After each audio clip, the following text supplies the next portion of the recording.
Fala, Rovai! O editorial do Fórum 11h30.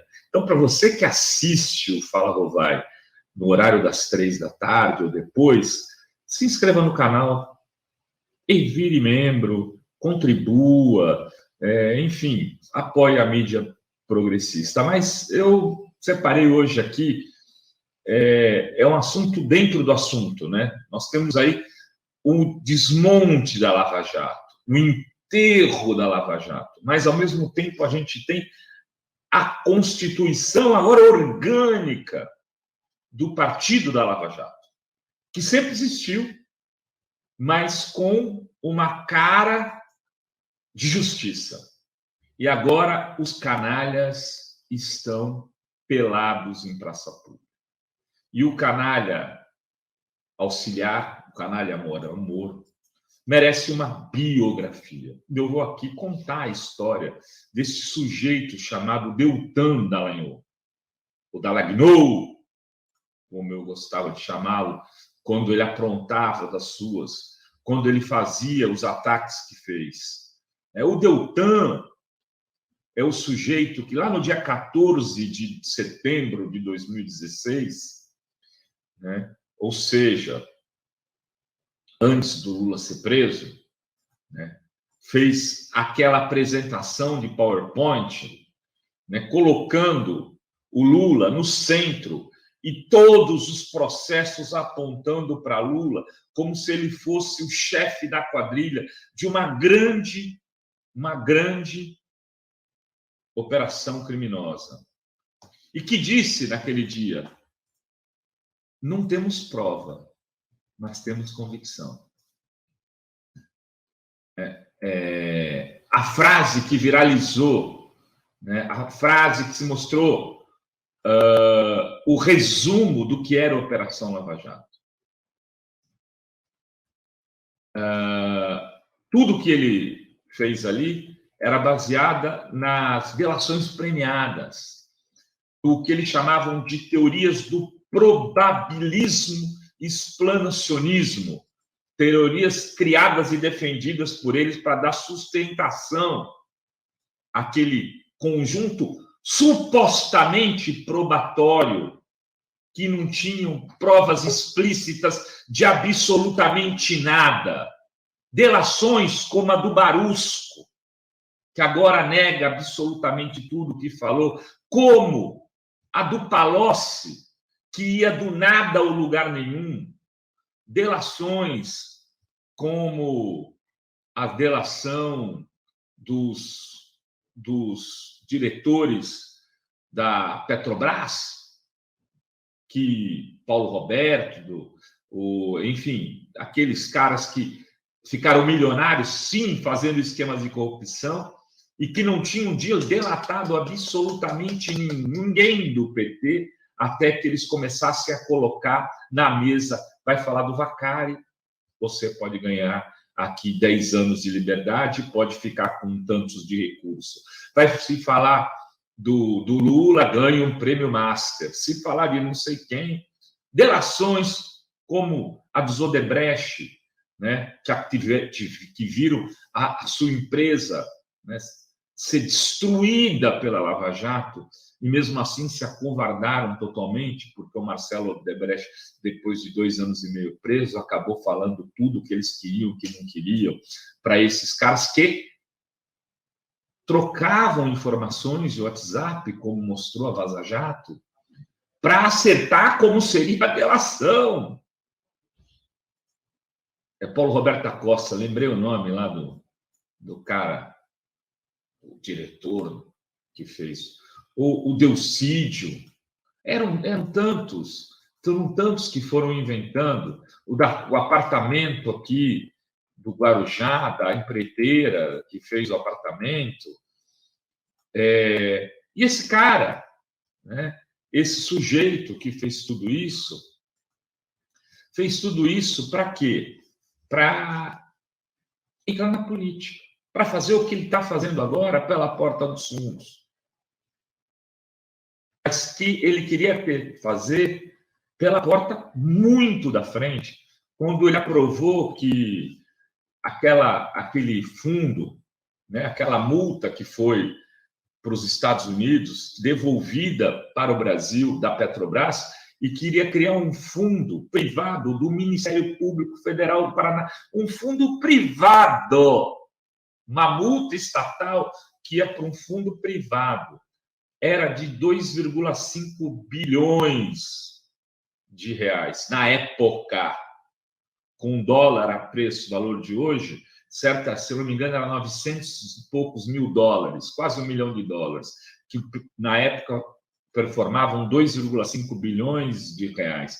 Em dinheiro de hoje, seria algo como 5 bilhões e meio de reais, que iam para esse fundo para montar uma think tank, para montar uma ONG-zona, para montar um institutozão. Não era o Instituto Lula com 50 mil reais de palestra, ia seja com 2,5 bilhões à época. À época, lá em janeiro de 2019, né? Que depois foi proibido, né? Eles recuaram, o Ministério Público foi investigar, e aí acabou que isso não foi aprovado. Mas era por ali que eles esperavam entrar na política. Veio a Vaza Jato e mostrou como eles estavam organizando todo esse passeio, toda essa falcatrua, todo esse tomar o país. Esse sujeito ia ficar com esse dinheiro todo. É um sujeito que comprou 2 apartamentos do Minha Casa Minha Vida, né, para vender depois, para especular. É um sujeito que tem... Mas não é ilegal, Rovai? Ele comprou o apartamento Minha Casa Minha Vida, ele podia ter comprado. É um procurador, ganha de salário 30 mil reais. Você vai comprar, tirar da boca de uma criança pobre, tirar a chave da mão de uma senhora mãe solteira, de um apartamento, para poder comprar, para especular. Qual o nível de dignidade moral desses sujeitos? Como disse o Flávio Dino, a justiça perde 2 corruptos. Fala do Flávio Dino, processa ele. Eu estou usando canalhas porque eu sei que eles gostam de processar. Mas o Flávio Dino está dizendo que a justiça perde 2 corruptos, se livra de 2 corruptos. Ele não está dizendo com base em nada, né? Entre outras coisas, com isso. E que tem um apartamento no centro de Curitiba, no bairro mais caro de Curitiba, que ele pagou 1,8 milhão de reais. E que, segundo Joaquim de Carvalho, vale entre 2 milhões e 300 mil, o mais barato vendido nos últimos 5 anos, até 3 milhões.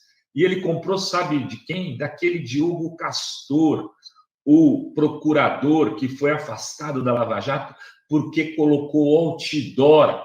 Foi afastado primeiro e exonerado no Ministério Público agora, porque colocou outdoor celebrando a Lava Jato com as caras dos procuradores em toda a cidade, em nome de um sujeito, coitado, que nunca tinha sabia nem o que era outdoor. Forjaram uma contratação. São desses canalhas que a gente está se livrando na justiça e que vão vir para a política. Agora, porque provavelmente o Dallagnol sai candidato a federal e o Diogo Castor, o corrupto da Lava Jato, que foi exonerado do Ministério Público por ter praticado corrupção funcional, vai ser estadual. É dessa gente que a gente está falando. Esses sujeitos agora vão para a política, vão tirar a toga e vão para a política com um discurso moralista. Ontem, o Dallagnol dizia o seguinte no seu tweet: queridos, é com amor, com sempre esse propósito de ajuda ao próximo que me permeou durante toda a minha vida. Começou no Ministério Público, esse vagabundo, entrando com um processo porque ele não podia entrar, porque ele não tinha 2 anos de advocacia. Mas como o pai era procurador, eles fizeram uma manobra lá e ele passou na prova e conseguiu o cargo, mesmo não tendo cumprido uma atribuição básica, que é ter 2 anos de advocacia. É como se eu entrasse no mestrado, no doutorado, sem ter sido aprovado na prova de inglês, de espanhol. É atribuição básica. 2 anos de exercício do direito. Ele não tinha isso quando assumiu a cadeira de procurador. E aí, sempre o que me norteou, moral. Que moral? Você inventou um PowerPoint, você comprou apartamento do Minha Casa Minha Vida para especular. Você tem um apartamento que parece ter sido comprado subfaturado da tia do Diogo Castor, o procurador dos outdoors. Né? Por que teve que ser superfaturado? Porque tinha que ver com o dinheiro das palestras. Como eles falavam sobre as palestras? Quanto que vamos cobrar? Vamos montar uma empresa. Ia ficar em nome de quem a empresa das palestras do Dallagnol? Da esposa. Ele se separou recentemente, né? Pensou da honestidade do procurador de Sapatênis. Esses caras têm que ser desmascarados. A gente tem que vir. Agora vem para o terreno da política, da planície debater. Tem que ser confrontado em entrevista. Tem que ser desmoralizado, vaiado nas ruas. Tem que receber todo esse carinho, né, que o povo, boa parte do povo brasileiro tem por isso, que é desprezo. Esse partido da Lava Jato, né, não vai chegar na esquina de São Paulo, ali nem em Itaquera. Esse partido da Lava Jato é um partideco concentrado nas zonas nobres de Curitiba, Porto Alegre, Florianópolis, Santa Catarina, uma parte de São Paulo, e olhe lá, Rio de Janeiro, nem chega em Minas. Alimar chega em Belo Horizonte. Esse partido tem que ser desmoralizado agora. Eles vão ter voto pra caralho, vai, é provável. Tem uma burguesia no Brasil que é escravocrata, que não se importa com justiça, eles não estão se importando se a justiça social, se as pessoas se alimentam, se elas comem no café da manhã, se a educação é boa, se a saúde dá dignidade às pessoas que precisam do SUS. Elas não estão preocupadas com isso. Porque elas têm plano de saúde, porque elas estudam em escola paga, porque elas vivem de rentismo, porque o seu pai e sua mãe deixou 10, 12 apartamentos, ele aluga e fica indo para Miami de vez em quando e não faz porra nenhuma da vida. Nem estudar estudou, porque a burguesia brasileira é burra. Burra e vagabunda.